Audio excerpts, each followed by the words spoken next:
Hey guys, what it do? It's your boy Supreme Cheer to God. Now today I want to talk about Yuta and I want to talk about Yuji. And the big question we have is Yuta dead? Is Yuji dead? Now everybody's expecting Yuji to survive. Not everybody's expecting Yuta to survive because obviously Yuji is the protagonist and Yuta, man, he cooked from Sendai Colony to this fight against Sukuna. I think he's showing has been sensational. I am proud of our character, I'm proud of my GOAT, and he did what he had to do, man. You know what I'm saying? Second only to Gojo Satoru for real, boy. He came in clutch as hell. I'm so happy with him. And I think his narrative is pretty much wrapped up. He did everything he said he would. He said he's going to kill Kenjaku. He killed Kenjaku. He's done the most he could possibly do to help save Megumi.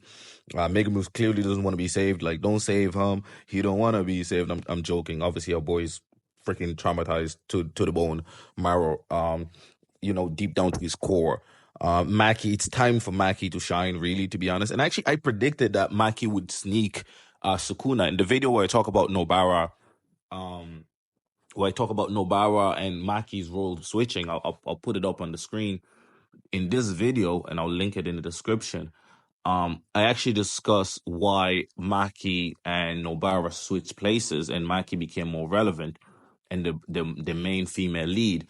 And I explained how Destiny and people that even Gojo didn't see it in her, even though Gojo thought she was great, obviously he couldn't expect her to be able to unlock the heavenly restriction.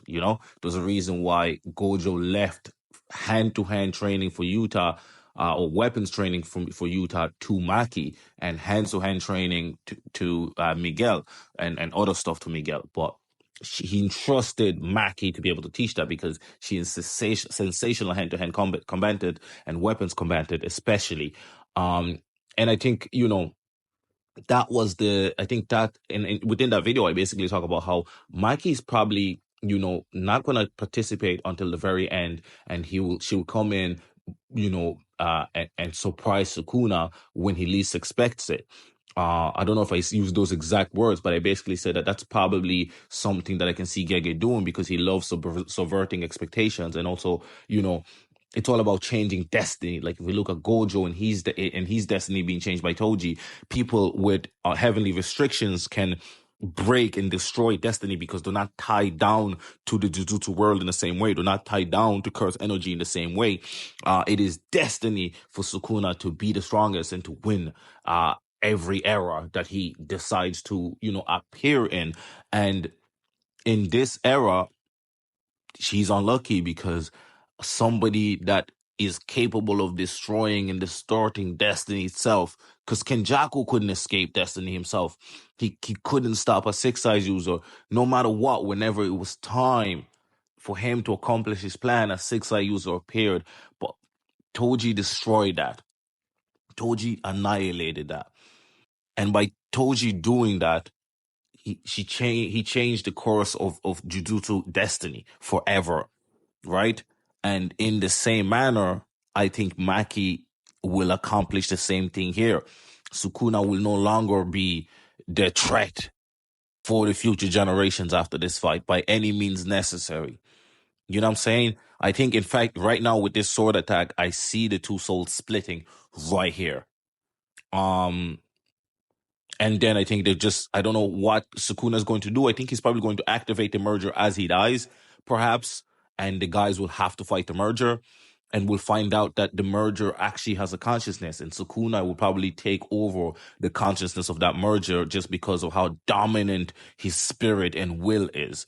Though we can see potentially what will happen. My problem with Yuta dying is I really feel like he is Gojo's prime. It's his prime, like, I don't want to say student, but it's his jewel, right? The best work he's done for student is Yuta is the example of what you can be, a legacy for Gojo. His role, I think, is to replace Gojo in that manner, to be seen as the strongest. But he doesn't see himself like that and never has.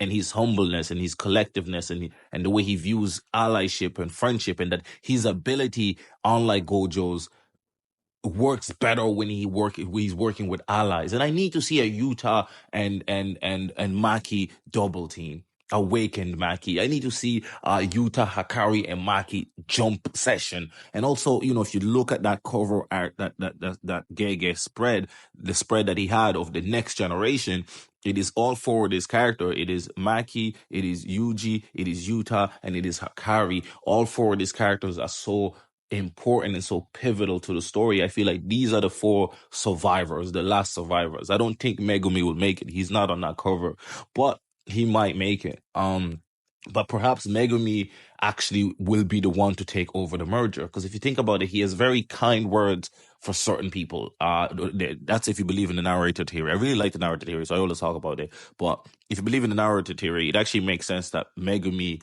could be the merger because the respect he shows Gojo is immeasurable, but also the respect he shows Sukuna is immeasurable. But that could be the Sukuna part of it. It could be, again, it's a merger. So the merger could be a concoction of all three of these egos.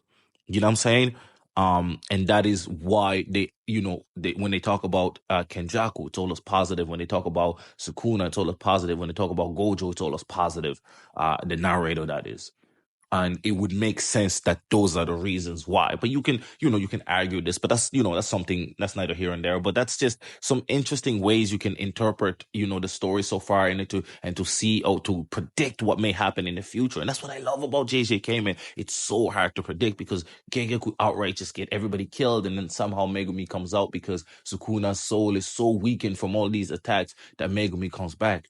And maybe Megumi becomes the next Calamity because he's just lost everybody.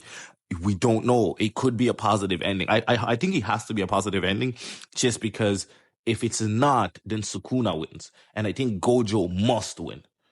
Gojo must win.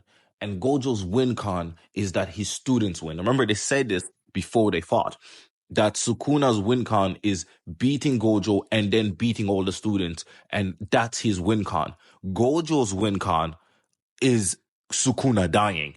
It doesn't matter if Gojo survives. And I think that's something we forget. And I think, who said it? I think Kenjaku said it, or one of the guys, no, the students actually said it, that Sukuna's win con is completely different than Gojo's. And I think that is the reason why I think Gojo must win, because he did so much for the Jujutsu world, bro. You know what I'm saying? He's the reason why all of our protagonists are alive right now, apart from Hakari. So, and maybe Maki. You know what I'm saying? So, I just, you know what I'm saying? I'm really excited to see what happens, but will Megumi survive too? But we don't know. But will Yuji and will Yuta survive? But all I know is Maki will cook. Maki will not die because she is the changer of fate. And I think if Maki dies, Yuta is waking up from death. I'm not gonna lie to you, bro. Yuta is waking up from death, bro. And I think Yuta here can survive because I think Rika will probably sacrifice herself completely, even the husk, because remember, it was only Rika's soul that left the Rika spirit that Yuta created, but now that spirit still has Rika's will.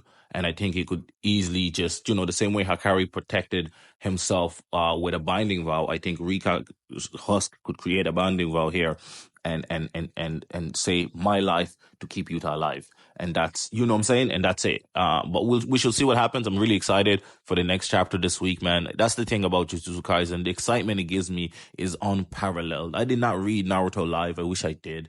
I was very young and I was in college and secondary school. I was in secondary school actually just before I finished the manga. And I just didn't have the opportunity. I wish I read, One Piece. I'm liking that I'm reading One Piece now. To be honest, I wouldn't have liked waiting this long for where we are. I think what you call it, Attack on Titan. I think I would have loved to read that live, just the predictions and all of that. But now I know everything that happens. I still haven't watched the last 2 episodes because I want to do 2 massive video essays on those episodes. So I'm probably gonna watch them next week. I'm going to spend a bit of time watching them and then make a video essay on that. But that's really all I wanted to talk about, man. Predicting JJK. And JJK is just my favorite manga right now. I think One Piece is about to, I think after this arc, maybe if things build up a bit more. I don't know. I'm enjoying the arc. Wano, I'm enjoying it. Wano, when I say Wano, goddamn, who are we? Egghead. I'm enjoying Egghead a lot, but simultaneously, I don't know. I think I enjoyed Kuma's backstory the most thus far about these chapters, but that's just me. Anyways, it's been your boy Supreme Chair the God. What do you guys think is going to happen next in JJK?